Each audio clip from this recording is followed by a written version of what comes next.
A Saudi prince on a private table, 90 seconds from clamp release.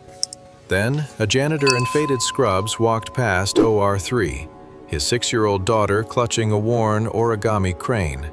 The CEO snapped, "This is a surgical floor. Take your child and get out." 11 minutes later, the board called him back to scrub in on every case she'd touched. Adelaide Marsh had inherited Verisana Private Hospital from her father 9 months ago. She arrived at 5:41 that morning, expecting the kind of small problem an MBA could solve before coffee.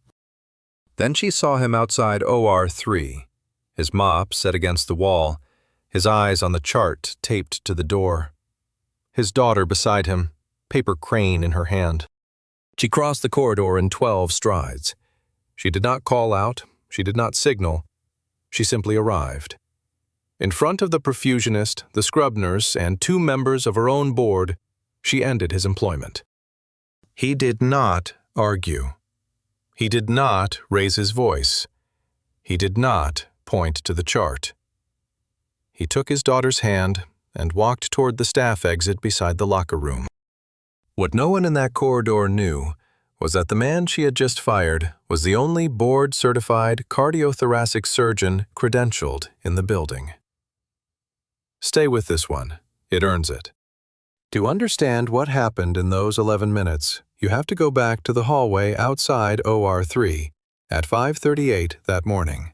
Verisana Private Hospital sat on a slope above the river, 4 stories of pale stone and lacquered surgical blue-green tile, the kind of private hospital where Saudi royalty flew in by helicopter, and the elevators played nothing.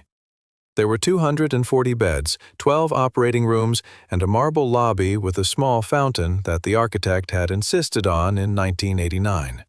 The night cleaners were finishing the 2nd floor when Caleb Ardent pushed his cart down the east corridor.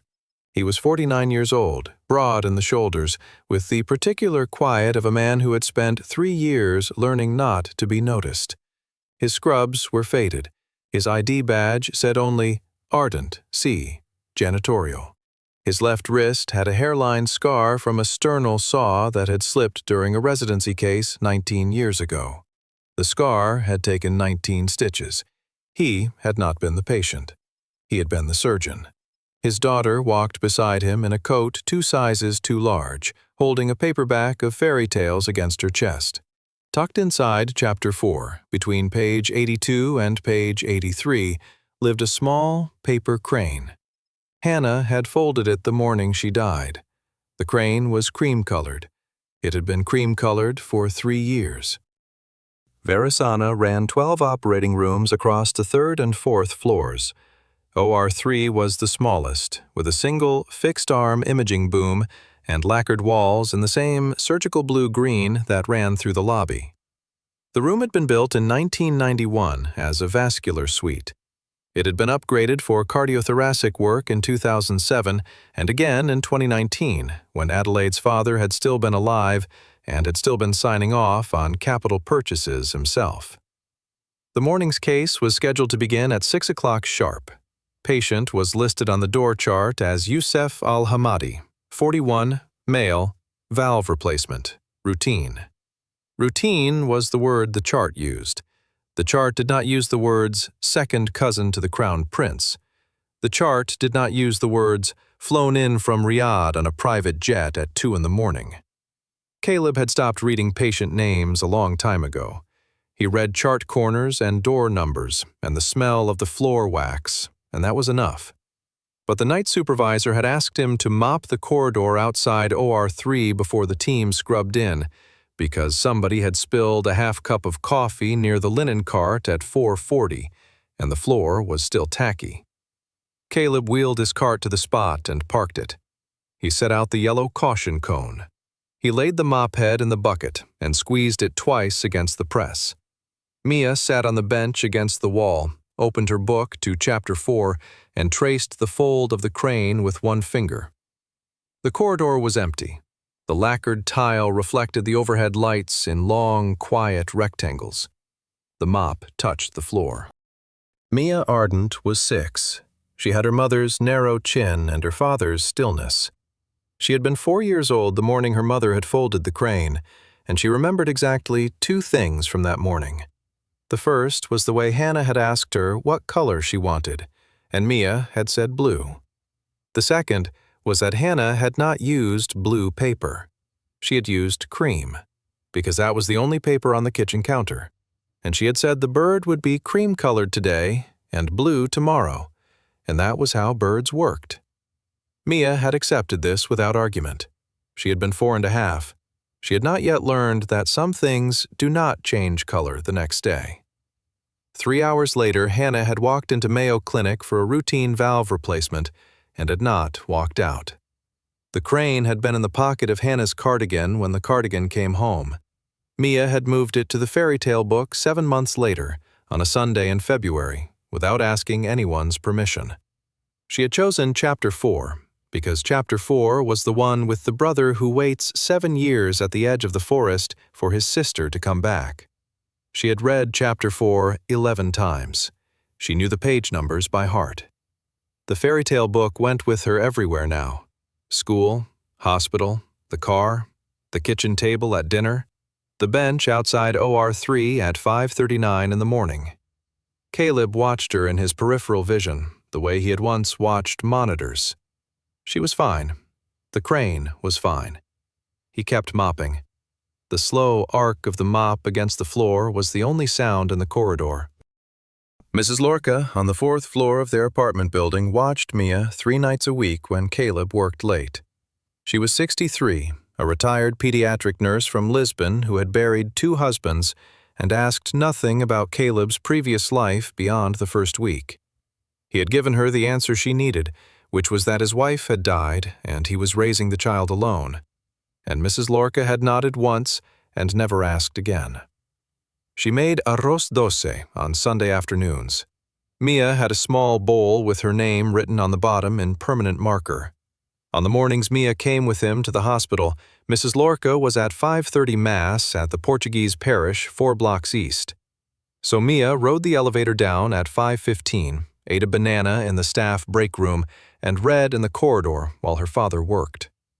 The hospital tolerated it because Caleb had never missed a shift, and because the night supervisor, a man named Felix Otieno, had once seen Caleb stop the seizure of a kitchen worker in the cafeteria and had filed exactly nothing about it. The kitchen worker had been a man named Diego. Diego still worked the breakfast shift. Diego had never asked Caleb how he had known to turn his head and clear his airway. Felix was the only person at Verisana who suspected anything beyond Caleb's badge. He had never asked either. The chart on the door of OR3 had 4 pages clipped under a green plastic guard. The top sheet was the surgical brief. The second was the patient's most recent echo. The third was a printed angiogram. The fourth was the valve specification: model number, size, manufacturer, lot. Caleb's mop moved in slow arcs 3 feet from the door. He was not reading the chart. He had taught himself not to read charts. He had taught himself not to do many things. He had taught himself not to flinch when a code blue was called over the PA. He had taught himself not to count breaths in the elevator. But the perfusionist, a young man named Rohan Patel, walked out of OR3 at 5:40, lifted the guard, glanced at page 4, and called the model number back through the door for the circulating nurse to confirm. He said the number out loud: 25 millimeter, mechanical, tilting disc, St. Jude. Then he went back inside. The mop continued its arc. The number stayed in the air between the chart and the wall and the bench where Mia was reading. Caleb did not look at the chart. He looked at the floor. But the number had landed somewhere it should not have landed, and the part of him that had once been chief of cardiothoracic surgery at Mayo Clinic did the arithmetic before the rest of him gave permission. The arithmetic was not complicated. The arithmetic took less than 4 seconds. The conclusion was final. And the conclusion was that a patient was going to die in OR3 in approximately 22 minutes unless somebody knocked on the door. A 25 millimeter mechanical tilting disc valve is a specific instrument. It is appropriate for a specific kind of left ventricular outflow geometry. It is wrong. catastrophically wrong, for the geometry shown on the angiogram that had been clipped to the third page of the chart on the door of OR3. The angiogram showed a small annulus, an unusually steep aortomitral angle, and a left ventricle that had hypertrophied in a way Caleb had seen exactly 6 times in his career, all of them in patients of Levantine descent with a particular congenital variant. He had written about that variant in a paper published in the Annals of Thoracic Surgery in 2017. The paper had been cited 412 times. The correct valve for that geometry was a 19 millimeter, possibly a 21, not a 25. A 25 would impinge on the anterior leaflet of the mitral valve within seconds of clamp release. The patient would not make it off the table. The patient would not make it 90 seconds past clamp release. The autopsy report would call it a sudden intraoperative arrhythmia of indeterminate origin, and the hospital's risk management department would settle quietly with the family in a low 8-figure number. Caleb's mop stopped moving. He had not looked at the chart. He had only heard a number called through a door. But he knew. He stood there for what Felix Otieno would later describe to the internal review as approximately 40 seconds. His shoulders did not change. His face did not change. The mop hung in his right hand. His eyes were on a point above the chart guard, somewhere on the lacquered tile where the light from the overhead bar refracted into a soft green stripe. He was listening. He was listening to the way the door of OR3 breathed when the team moved inside. He was listening to whether anyone in there had paused. Nobody had paused. The perfusionist was prepping the circuit.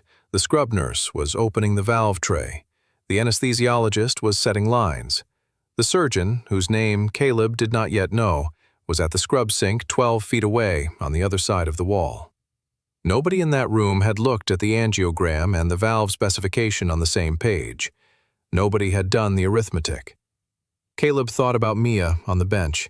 He thought about Hannah, just for a fraction of a second, the way the mind thinks of a person you cannot help anymore when you are about to try to help someone else. He thought about the kitchen drawer at home and the badge inside it, and the silence he had chosen for 3 years. Then he set the mop against the wall. He turned to Mia. He said her name once, just her name. Mia. 3 years ago, in the July before the July when Hannah died, Caleb had been the youngest chief of cardiothoracic surgery in the history of the Mayo Clinic. He was 46. He had 812 cases on his record, a complication rate that the department chair described, in writing, as statistically improbable, and a habit of arriving at the hospital at 4:40 every morning to walk the floor before the residents arrived. He had 2 loves, his wife and the work. They were not in competition. Hannah was a violinist with the symphony, the kind of musician who practiced in the same quiet way Caleb operated, and the kind of wife who left origami cranes on his pillow when she folded one in the morning and could not decide who else to give it to. She had folded hundreds of them over the years. She gave them to nurses, to neighbors, to the woman who sold tomatoes at the Saturday market. The cranes were her habit and her thinking, the way other people doodled in the margins of paper. They had met in a coffee shop in Rochester in 2010 when Hannah was 28 and Caleb was 36, and Hannah had asked him, in the middle of a sentence about something else entirely, whether he had ever folded paper. He had said no. She had folded a crane for him on a napkin. He had kept it. He had still had it in a small wooden box on his dresser. He had a daughter, 3 years old, named Mia. He had a house with a porch swing and a small garden in the back, where Hannah grew rosemary in clay pots. He had a future. The crane on Hannah's pillow that July morning had been cream-colored. She had not used blue paper. There had not been blue paper on the counter. Mia looked up from her book. She did not ask what was wrong. She had stopped asking that question a long time ago, the way children stop asking when they have learned that the answer is a face their father makes that he cannot soften. She closed the fairy tale book. The crane stayed in chapter 4. She tucked the book under her arm and stood up from the bench. She did not say anything. She did not need to. Caleb walked to the door of OR3. He did not look at the chart. He knocked once. A short, clean knock with the second knuckle of his right index finger. The kind of knock a surgeon uses on a scrub sink mirror to get the attention of a resident. The kind of knock that says, "I am not asking permission. I am asking attention." Inside the room, somebody said, "Come in." Caleb did not open the door. He spoke through it. He said, very quietly, "The valve on the chart is wrong for the angiogram on the chart. Please pause." Then he stepped back. He waited. The corridor was so quiet, he could hear the heating vent above the bench cycle on and then cycle off. Mia stood 3 feet behind him with the book against her chest. Neither of them moved. The clock above the nurse's station at the far end of the corridor ticked from 5:43 to 5:44. The door of OR3 opened 22 seconds later. The man who opened it was named Dr. Levi Beaumont. He was 31. He had been a cardiothoracic fellow at Verisana for 4 months. He had trained at a good program in Houston. He had a wife, a son who was 8 months old, and a kind of nervous brilliance that the senior surgeons described as promising and the senior nurses described as something else. He had been pulled onto this case at 12 hours' notice because Adelaide Marsh had personally moved a senior attending off it. His father sat on the board of the Riyadh-based insurer. He had not been told this. He had been told only that the senior attending had a family emergency. He had believed it. Dr. Beaumont was holding a sterile glove half on. He looked at Caleb. He looked at the janitor cart. He looked at the 6-year-old girl on the bench. He said, "I'm sorry. Who are you?" Caleb said, "I'm asking you to pause." Dr. Beaumont said, "Sir, you can't be at this door right now. We're 3 minutes from incision." Caleb said, "Then in 3 minutes, please check the valve specification against the angiogram. That's all I'm asking." Dr. Beaumont's face moved through 3 different expressions in 2 seconds. Then he closed the door. He did not check the chart. He went back to the scrub sink. The corridor was quiet again. The clock above the nurse's station read 5:45, but the part of Dr. Beaumont that listened to his own hands had begun to listen. Adelaide Marsh arrived at 5:48. She had been in her office on the 4th floor reviewing a press release about the hospital's new partnership with a Riyadh-based health insurer. She came down because her chief of staff had radioed her that there was an incident at OR3 involving a janitor. Adelaide was 34. She had inherited Verisana 9 months ago when her father, a cardiologist who had built the hospital himself in 1989, had died of pancreatic cancer in his own ICU. She had an MBA from Wharton. She had spent 4 years at a consulting firm in Boston before her father had brought her in as director of strategic operations. She had never been a clinician.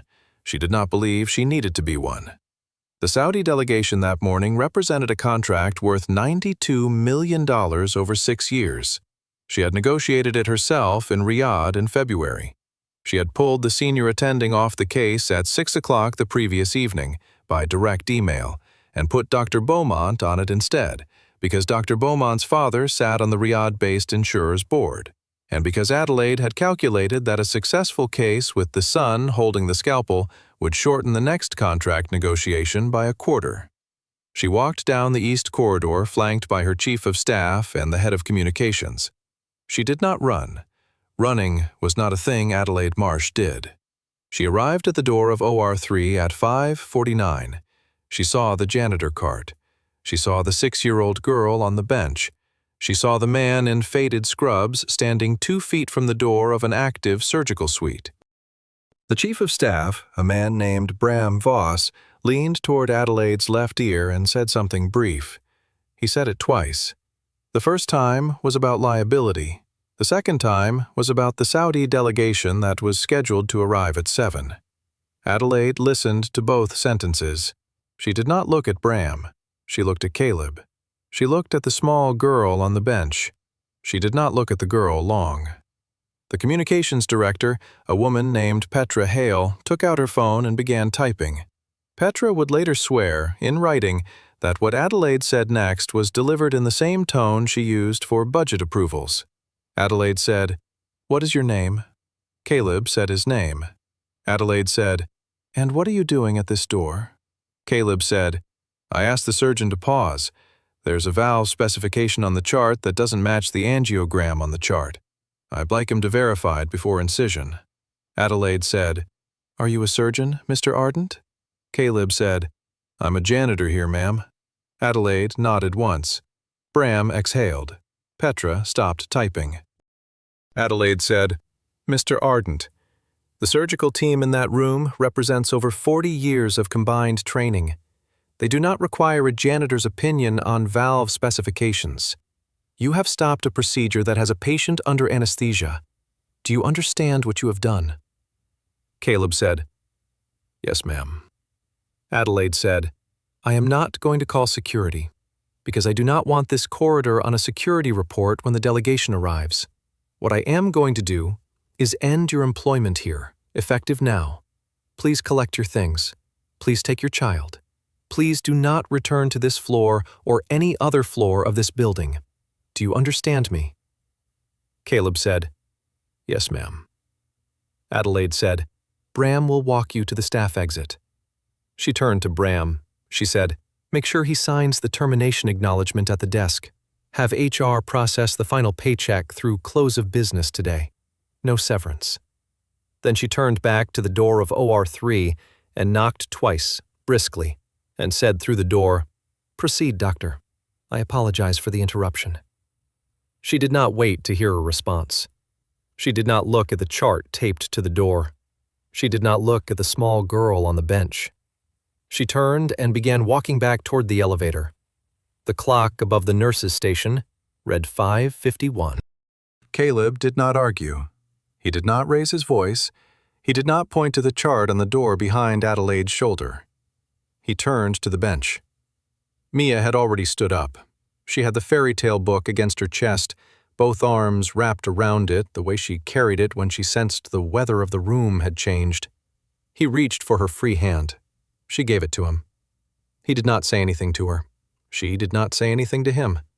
He nodded once at Felix Otieno, who had appeared at the far end of the corridor and was standing very still beside the linen cart. Felix did not nod back. Felix's hand was on the radio at his belt. Felix had already filed 3 things in his head he would file in writing within 9 minutes. Caleb walked Mia down the east corridor toward the staff exit beside the locker room. Bram Voss followed 3 paces behind. The lacquered tile reflected their 3 silhouettes in long, quiet rectangles. The mop and bucket stayed by the door of OR3, untouched. Behind them, the door of OR3 closed. The corridor was empty again. The clock above the nurse's station read 5:52. Adelaide turned and walked back to the elevator. At the staff exit desk, a security supervisor named Marisol Quint handed Caleb a single-page termination acknowledgement on a clipboard. Marisol had worked at Verisana for 11 years. She knew Caleb by face and by the way he asked her about her son, who was in the Air Force. She did not look at him when she handed him the clipboard. She looked at the page. She said, "Sign at the bottom, Caleb." Caleb signed. He printed his name above the signature line. He printed his employee number. The employee number was a 6-digit string that Verisana's HR system had generated for him 3 years ago, when he had walked in with a janitorial application and a Mayo Clinic reference that nobody had bothered to call. He handed the clipboard back. Marisol filed it in the gray folder marked Terminations, April, on her desk. Bram Voss said, "Thank you, Mr. Ardent." Caleb did not answer. He pushed the staff door open. Mia walked through ahead of him. The door closed behind them. The parking lot was dark. The clock above the desk read 5:54. They walked to the car. Caleb opened the passenger door. He lifted Mia into the seat. He buckled her seatbelt across her oversized coat. He kissed the top of her head once. Then he closed the door and walked around to the driver's side and got in. The engine started on the first turn. The headlights came on. They sat there for a moment in the dark lot before he put the car in gear. Inside OR3. At 5:56, Dr. Levi Beaumont stood at the patient's left side with a scalpel in his right hand. The skin had been prepped. The drapes were down. The anesthesia team had given the nod. The perfusionist had the bypass circuit primed. The scrub nurse held the 25mm valve in its sterile tray, watching Dr. Beaumont's hand. Dr. Beaumont's hand did not move.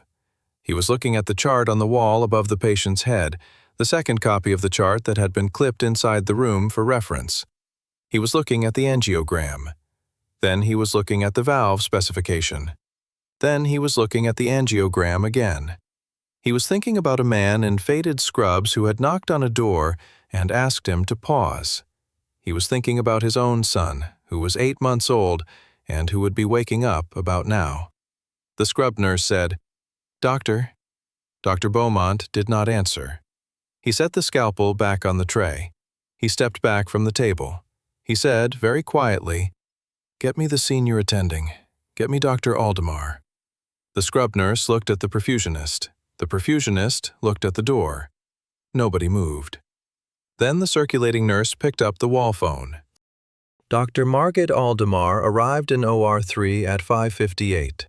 She was 57, a Belgian-trained cardiothoracic surgeon who had been the senior attending on this case until 12 hours ago, when Adelaide had moved her off it without explanation. Over a single email, Margaret had read twice and not answered. She had been in the locker room when the page came through. She walked in, still tying the back of her gown. She looked at the chart. She looked at the angiogram. She looked at the valve. She said 3 words to the room. The 3 words were, "Stop, don't open." Then she turned to the scrub nurse and asked who had flagged it. The scrub nurse said the fellow had flagged it. Dr. Aldemar said, "Levi, who told you to look?" Dr. Beaumont said very quietly, "A janitor knocked on the door at 5:43. He said the valve on the chart was wrong for the angiogram on the chart. He asked me to pause. I asked him who he was. He said he was asking me to pause." Dr. Aldemar said, "Where is the janitor?" Dr. Beaumont said, "Ms. Marsh terminated him at 5:51. He signed the acknowledgement at 5:54. He drove off the property at 6:04. The room went quiet. The clock above the door read 5:59. Dr. Aldemar did not raise her voice. She had once been a battlefield surgeon for Médecins Sans Frontières in Aleppo in 2014. She had operated on a 15-year-old girl through 3 hours of mortar fire in a basement clinic without losing her composure or the patient. Raising one's voice was not a thing she did. She said, "Close this patient. Cancel the case. Move him to recovery. Get the cath lab to repeat the angiogram with contrast in 30 minutes. Do not open his chest until I see the new images." Then she turned to the circulating nurse and said, "Get me the chairman of the board on the phone. His name is Owen Whitfield. The number is in the executive directory under emergency. Tell him Dr. Aldemar is calling about an averted complication and an improperly executed personnel action in the East Corridor. Tell him the time. Tell him I'm in OR3. The circulating nurse picked up the wall phone. The clock above the door read 6:01. Outside in the parking lot, Caleb was lifting Mia into the passenger seat of a 2011 Honda Civic and buckling her seatbelt. The wind off the river had picked up. The sky above the eastern hills had begun to lift toward a colorless cream. Owen Whitfield was 68, a retired thoracic surgeon and the founding chairman of Verisana's board. He had operated alongside Adelaide's father in 1989. They had performed the first 3 cases in OR3 together that spring, before there were even drapes for the imaging boom. He had hired Adelaide 9 months ago because his old friend had asked him to, on the 3rd to last day of his life, and because he had believed she would grow into the role. He answered his phone in his kitchen at 6:03. He had been standing at the counter with a cup of black coffee and an open newspaper. He listened for 2 minutes without interrupting. He asked Dr. Aldemar one question, which was whether the janitor had signed anything. Dr. Aldemar said the janitor had signed a termination acknowledgement at the staff exit at 5:54. Owen Whitfield said, "What is the janitor's name?" Dr. Aldemar said, "Caleb Ardent." There was a pause on the line. Owen Whitfield set his coffee cup down on the kitchen counter.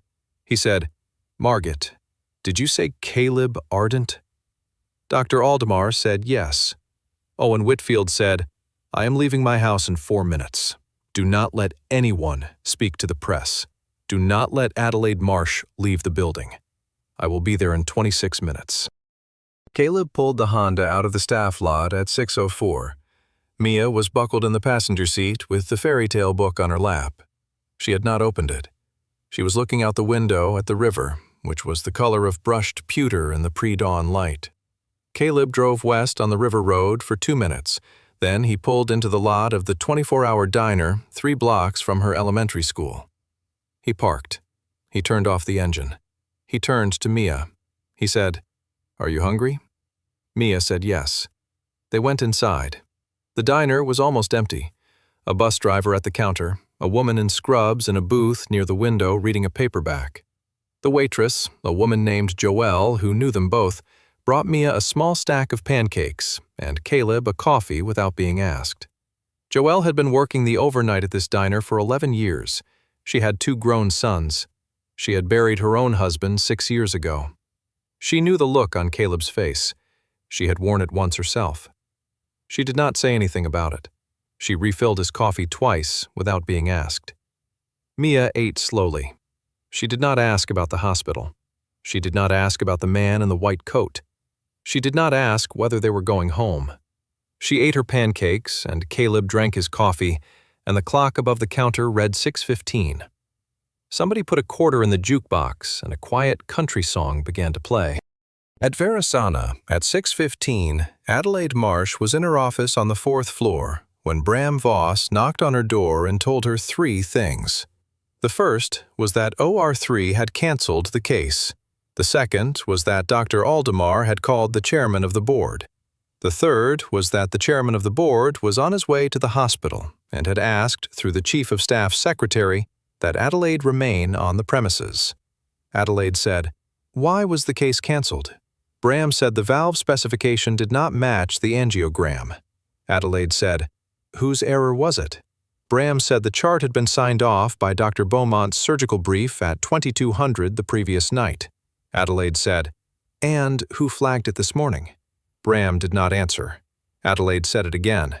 Bram said very quietly, "The janitor flagged it, ma'am, at 5:43, before you arrived." Adelaide did not move. She did not stand up. She did not pick up her phone. She did not say a word for what Bram would later describe as approximately 11 seconds. Then she said, "Thank you, Bram. Please close the door." Bram closed the door. The clock on her desk read 6:16. The press release for the Saudi delegation was still open on her monitor. The cursor was blinking on the headline. Felix Otieno had been the night supervisor at Verisana for 9 years. He had emigrated from Nairobi in 2009 with a wife and 2 children, and a degree in industrial engineering that no American hospital had ever asked to see. At 6:12, he had walked back down the east corridor with a clipboard and a small camera that the hospital had issued him for incident documentation. He had photographed the chart on the door of OR3 before anyone took it down. He had photographed the angiogram. He had photographed the valve specification. He had photographed Caleb's mop still against the wall and the bucket still beside it. He had photographed the yellow caution cone. Then he had gone to the staff exit desk and asked Marisol Quint for the termination acknowledgement Caleb had signed at 5:54. Marisol had handed it to him without a word. Felix had photographed that too. Then he had walked up to the 4th floor administrative wing and waited in the hallway outside Owen Whitfield's office. He had the clipboard under his arm. He had been at Verisana for 9 years. He had filed exactly nothing in all that time. He was filing today. He was filing because somebody had to, and because Caleb Ardent had once told his wife in the cafeteria, very gently, that the lump under her arm she had been ignoring needed a doctor that week, not next month. The lump had been benign. The doctor's appointment had been that Friday. Felix had not forgotten. 3 years ago in July, Hannah Ardent had walked into Mayo Clinic for a routine valve replacement. She had a small mitral regurgitation that had been under observation for 6 years. The decision to operate had been a quality-of-life decision, not an emergency. She had wanted to keep playing the symphony's summer season without feeling short of breath in the andante movements. Caleb had not been the surgeon. He had recused himself because she was his wife, and he had handed her case to his closest friend in the department, a man named Theo Galvan, who had operated on 700 valves without a single intraoperative death. Caleb had stood in the family waiting room at the end of the second-floor surgical corridor. He had a paper coffee cup in his hand. He had the cream-colored origami crane in the pocket of his white coat because Hannah had folded it that morning and had asked him to take it with him. She had said, "Take this one. I'm not finished with you yet." She had smiled when she said it. The case had been scheduled for 3 hours. At hour 2, Theo had come out of the OR. His face was the face Caleb had seen on other faces in that same waiting room many times. He did not need Theo to say the words. He set the coffee cup down. He took the crane out of his pocket. He held it in his hand. Hannah had died on the table. Aortic dissection. Unpredictable. Unrelated to the valve. The autopsy would say so. The autopsy did not matter. Caleb had not operated again. He had not gone back to the hospital except to sign the paperwork. He had taken Mia home and had sat with her on the porch swing for what the neighbors said was the better part of 6 weeks. He had not cried in front of her. He had cried in the garage. He had cried in the garage many times. The garage had a workbench with a small radio on it that Hannah had bought at a yard sale in 2019. The radio still worked.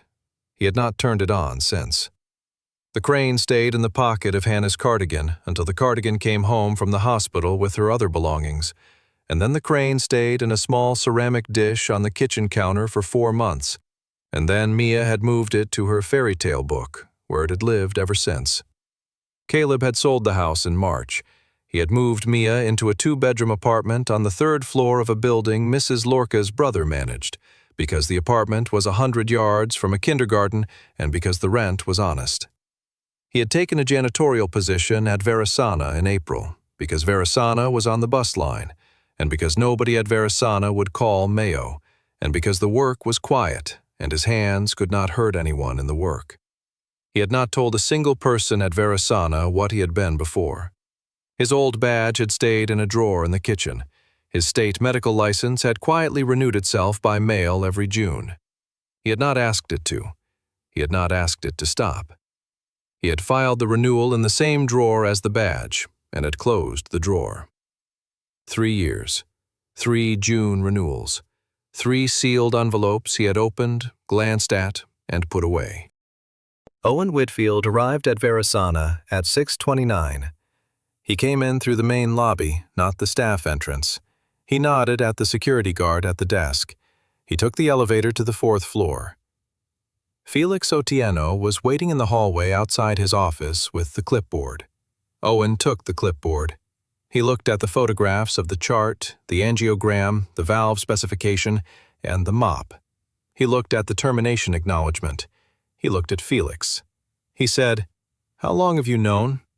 Felix said, 9 years, since the cafeteria seizure. I never asked him to confirm it. Owen said, "Why didn't you say anything?" Felix said, "Because he didn't want it said, sir. He had a daughter to raise. I am also a father." Owen looked at him for a long moment. Then he said, "Where is Mr. Ardent now?" Felix said, "He drove off the property at 6:04 with his daughter. He didn't say where he was going." Owen said, "Phone number." Felix had it on the personnel record. He gave it to Owen. Owen took out his own phone. He dialed. The line rang 4 times. Caleb answered on the 5th ring. He was sitting in a booth at a 24-hour diner 3 blocks from Mia's elementary school. The clock above the counter read 6:31. Owen Whitfield said, "Caleb?" Caleb said, "Owen." There was a pause on the line. Owen had been the surgeon who had supervised Caleb's last 6 months of cardiothoracic fellowship at Mayo, a quarter of a century ago. He had written the recommendation letter that had gotten Caleb his first attending position. He had been at the wedding in 2013. He had been at the funeral in 2022. He had sent a Christmas card to Mia every year since. The last card had been returned to him because Caleb had sold the house. He had not seen Caleb in 3 years. Owen said, "Caleb, the case in OR3 was canceled at 5:59. The patient is stable. The team is rescanning him in the cath lab. They're using a 19mm on the new chart." Caleb did not answer. Owen said, "Margaret Aldemar is here. She has been told who you are. Felix Otieno has documented everything. I would like to ask you a question, and I would like you to take whatever time you need to answer it. Will you scrub in on the corrected case at 0800? The patient needs a surgeon. You are the only board-certified cardiothoracic surgeon credentialed in this building at this hour. Your privileges are still active. They were never deactivated. That is not an accident. That is your friend's daughter forgetting to send a form, 3 years running, because nobody told her she was supposed to." Caleb looked across the booth at Mia. She had finished her pancakes. She was drawing on the back of the placemat with a crayon Joelle had given her. She was drawing a crane. The crayon was red. The crane was uneven and patient and very serious. Caleb said, "Owen, I have to take my daughter to school." Owen said, "School starts at 8:15. The case starts at 0800 and will run 4 hours. Margaret will be the primary. I'm asking you to be the second pair of hands and the eyes on the field. I can have a car at the school at 3 to pick her up if you want. Mrs. Lorca's already been called." Caleb said, "How did you reach Mrs. Lorca?" Owen said, "Felix did. Felix has had your file for 9 years, Caleb. He hasn't filed a single word until today." Caleb was quiet for a moment. He watched Mia's crayon move. Then he said, "I'll do it. Under 3 conditions. 1, I pick her up from school myself at 3. Nobody else. Not a car, not a driver. Me. 2, the patient's family is told the truth about the chart error before the case begins, in plain language, in their own language. 3, nobody puts my name in a press release. Not today, not next week, not ever." Owen Whitfield agreed to all 3 conditions. He said the car would not be necessary. He said Margit would handle the family conversation in Arabic, which she spoke. He said the press release would not exist. He said the board would meet in closed session at noon and would issue a single internal memo to the senior staff and nothing else. Then he said one more thing, very quietly. He said, "Caleb, Adelaide Marsh is in her office. I am going to ask her to step down from the operational side of the hospital, effective today, pending an internal review. The review will be confidential. There will not be a public removal. Her father built this building. I am not going to drag his daughter through the press. But she will not be running it after this morning. Do you have any objection to that arrangement?" Caleb said, "No, Owen. I don't have any objection." Owen said, "Thank you. Be at the locker room at 7:30. Felix will have a clean set of scrubs and your old badge waiting. Don't come through the front. Margit will brief you in the scrub room. The case starts at 0800. Caleb said, "I won't come through the front." Then he hung up. He looked at Mia. He said, "Sweetheart, I have to go back to the hospital this morning. There's a man who needs a surgeon."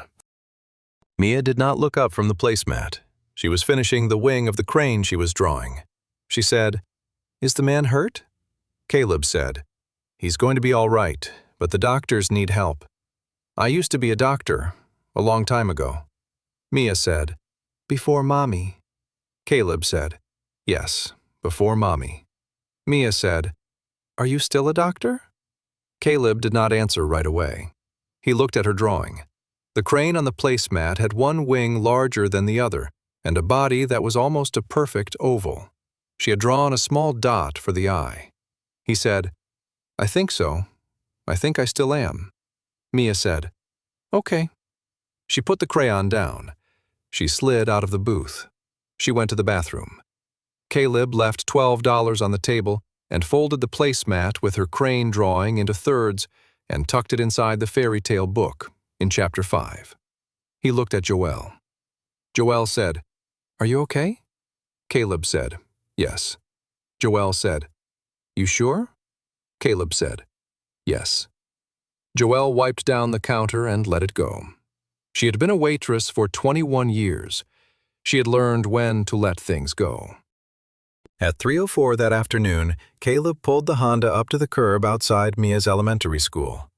The case had finished at 12:40. Margaret Aldemar had been the primary. Caleb had stood at her left elbow for 4 hours and had spoken 11 words across the entire procedure. He had pointed to the aortomitral angle on the new imaging at minute 26. He had asked, very quietly, for a different angled clamp at minute 108. The 19mm valve had seated cleanly. The clamp had come off at 11:53, and the patient had taken his own heart back in 8 seconds. The Saudi delegation had been told, through an interpreter who used the word brother twice, the truth about the chart and the man who had read it. Adelaide Marsh had not been in the building by the time the case ended. The board had met in closed session at noon. The internal memo had gone out at 1:15. The press release for the delegation had been rewritten by Petra Hale at her desk without instruction, and the new version did not mention an MBA. Mia walked out of the school gate at 3:06, holding her fairy tale book against her chest. She climbed into the passenger seat. She buckled herself in. Caleb said, "How was your day?" Mia said, "Fine. Did the man live?" Caleb said, "Yes, sweetheart. The plane landed." Mia nodded once. She did not ask anything else. Caleb reached into the breast pocket of his coat and took out the cream-colored origami crane. He held it for a moment in his palm. Then he pressed it flat against the dashboard with the heel of his hand, smoothed the folds open into a small, uneven square of paper, and set the square on the bench between them. The square was the shape of a thing that had once been a bird. Now it was just a piece of paper. Mia looked at it. Mia put her hand on it. Caleb put the car in drive. They drove home.